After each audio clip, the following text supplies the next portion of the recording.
Primero que nada, gracias a ustedes por invitarme. Es un honor compartir y participar en las iniciativas de mis queridos pacientes.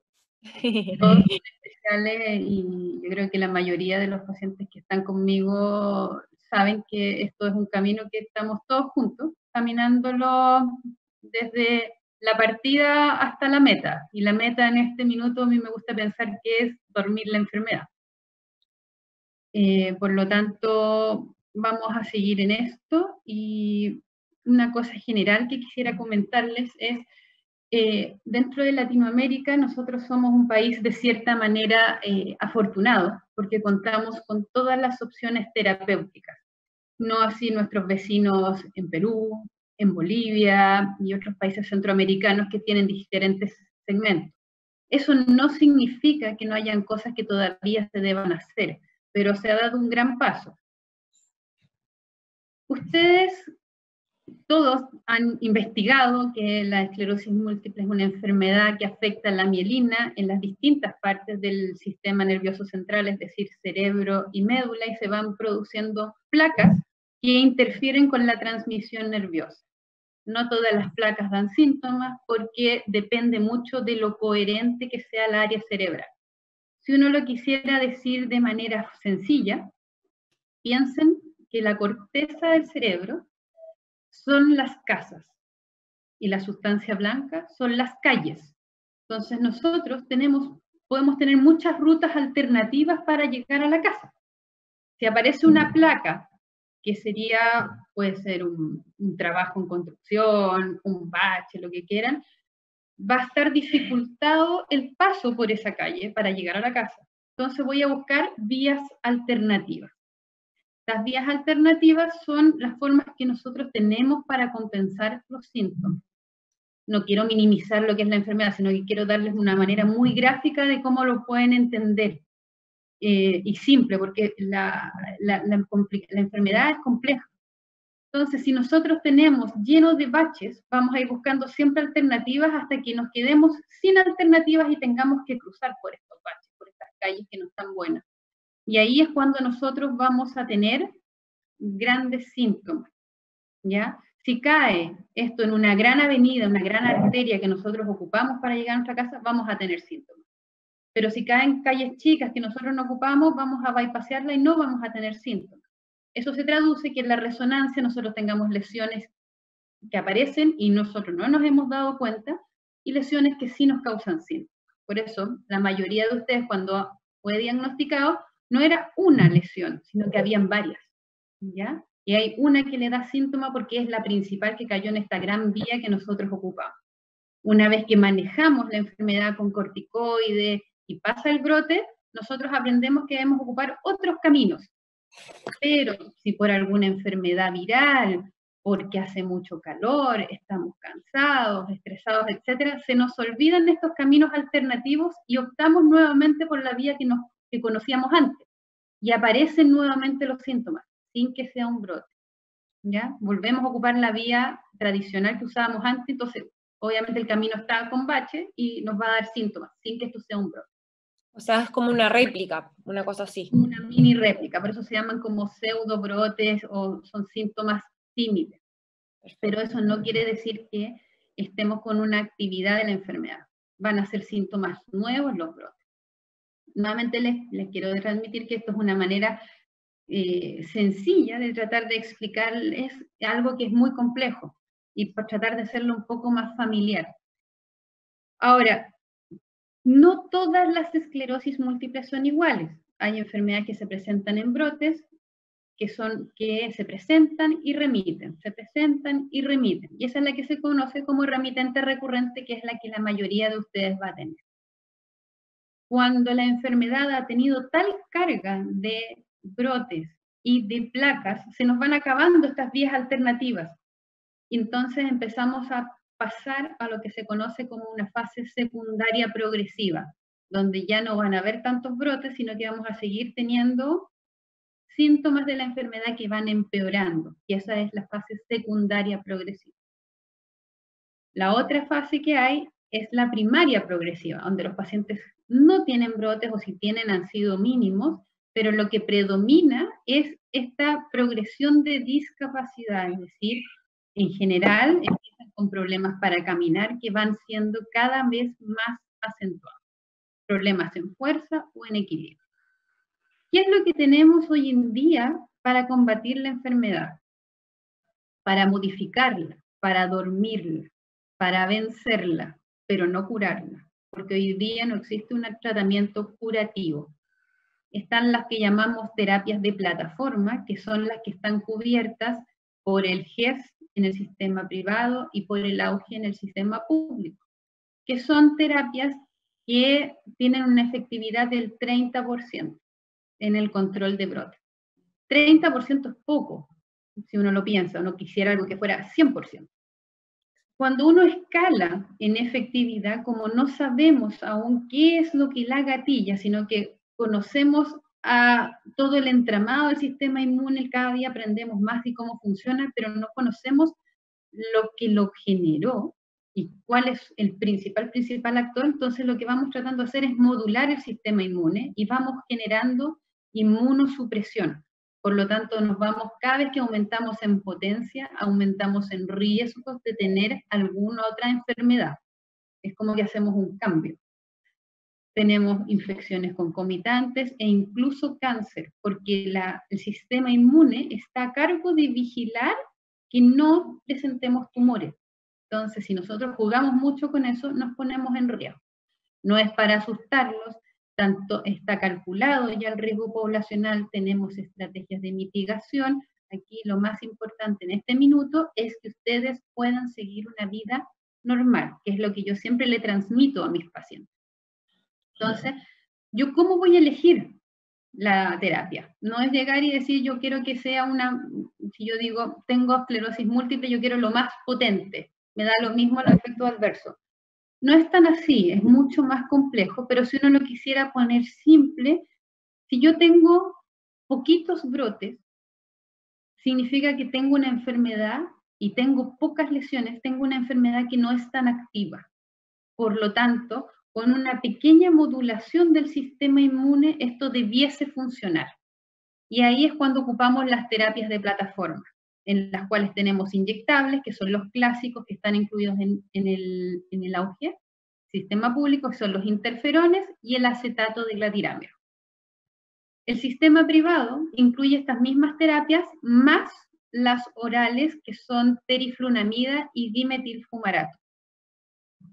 Ya dimetilfumarato en este grupo y teriflunomida son más potentes que los interferones y acetato de glatirámero. Llegan a un 35-40% y obviamente tienen una mejor tolerancia al ser una pastilla, puesto que las otras son inyectables. Ahora, si el paciente tiene una enfermedad que no responde, pues nosotros tenemos que dar un plazo, estas son terapias lentas, se produce una modulación muy parcelada, tenemos que darle 6 meses al paciente para ver que no aparezcan nuevas lesiones en la resonancia, que ellos no presenten nuevos brotes y que su examen físico se mantenga estable o mejor.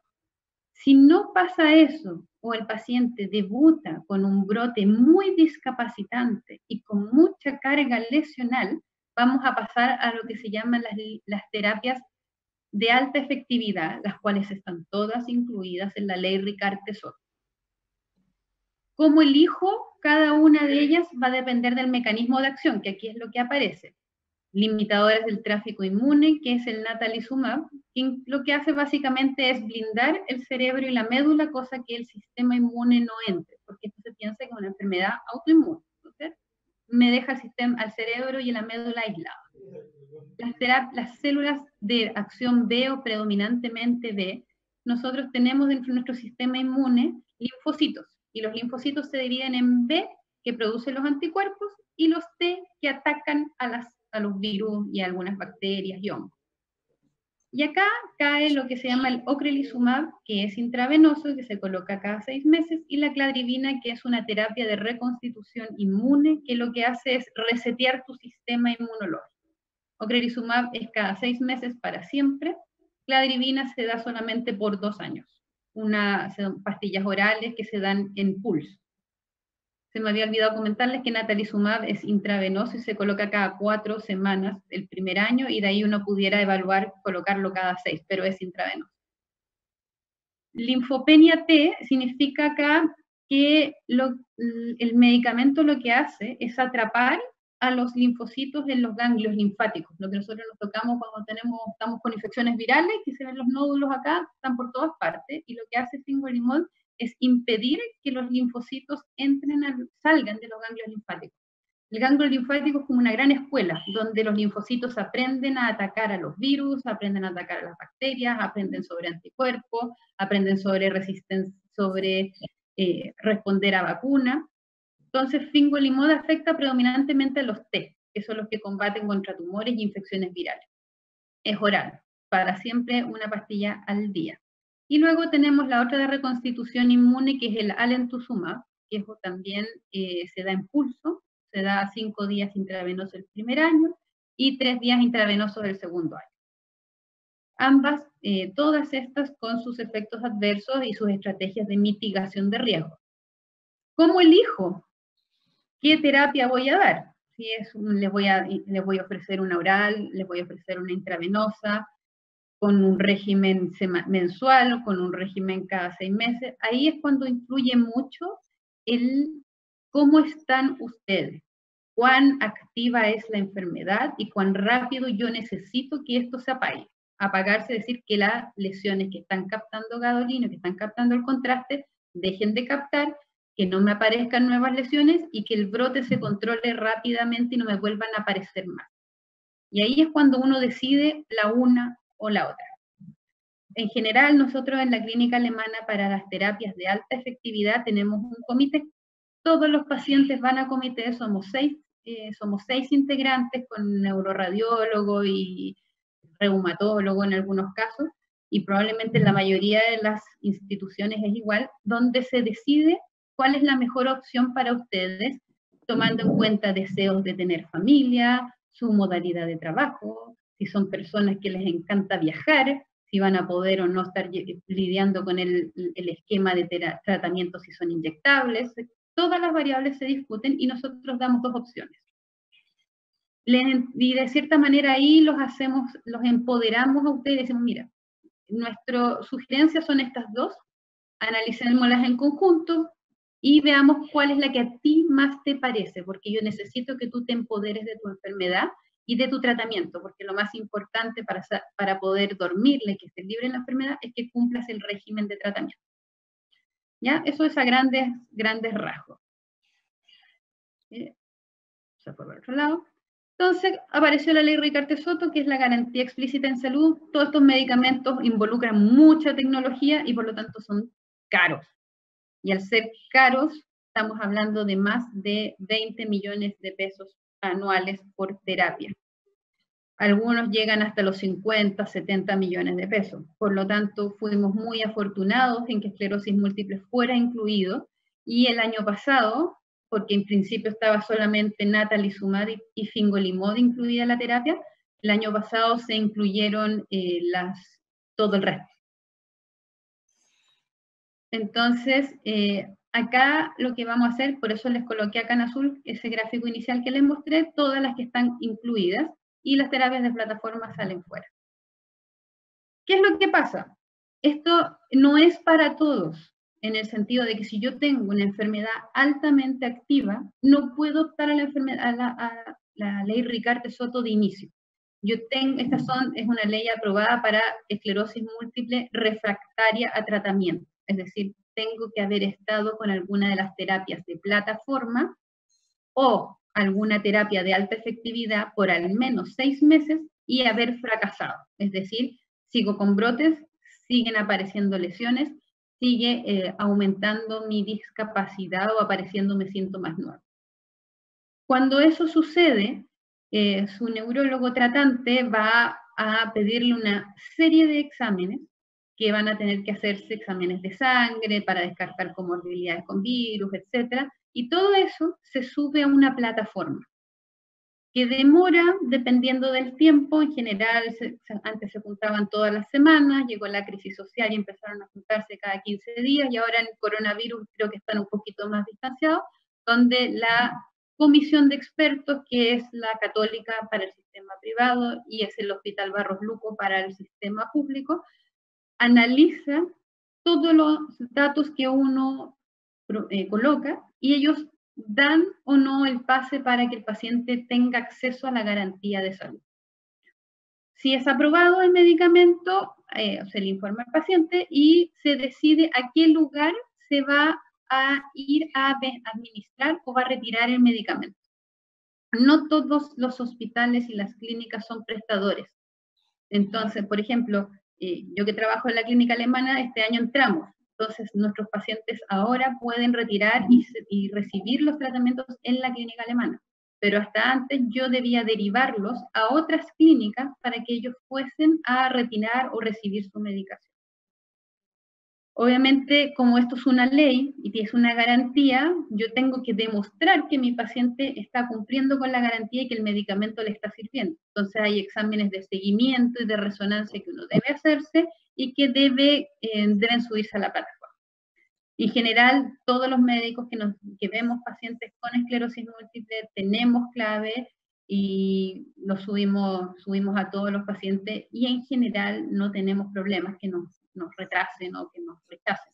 Siempre uno puede conversar con la comisión, que son muy abiertos a escuchar todo tipo de sugerencias, de peticiones de ayuda, etc. Pero la clave es cumplir el criterio de ingreso, que es fracaso a terapia de primera línea o intolerancia al tratamiento de primera línea iniciado. Intolerancia sea por efectos adversos como los interferones, muchos deben saberlo, les da un cuadro pseudogripal terrible que no cede y se sienten mal y abandonan la terapia. Los interferones suben y alteran las enzimas hepáticas, entonces causan una hepatitis leve que puede llegar a ser muy grave, entonces uno la suspende. Infecciones a repetición con perifluoramidas y causa una baja en los linfocitos constante. Dimetilfumarato, que es Tecfidera, tiene una tolerancia oral pésima, entonces si el paciente no lo tolera y pasa vomitando, incluso caída de pelo, porque teriflunomida hace que el pelo se caiga, no queremos que quede pelado, obviamente es una cosa estética y social, también se pudiese optar a un cambio de la terapia. Pero obviamente esto tiene que ser hablado con sus tratantes y tiene que haber un acuerdo porque, como les dije al principio, estamos hablando de aumento en intensidad y potencia y por lo tanto riesgo de algunas otras complicaciones asociadas a la terapia, que son bajos, pero existen. Por lo tanto, es muy, muy importante que tengan una excelente relación con su médico tratante y que ustedes tengan la confianza de decirle, sabes, me siento mal, sabes, me pasa esto, sabes, me pareció esta mancha en la piel, ¿qué hago? Que sea algo súper, súper dinámico. Eso era lo que yo quería comentarles. Ojalá no se hayan aburrido, hayan entendido, se haya sido gráfico y quedo abierta a todas las consultas. Ahora, claro, va a hablar Matías, así que vamos a escuchar ávidamente lo que él nos quiere comentar. Matías.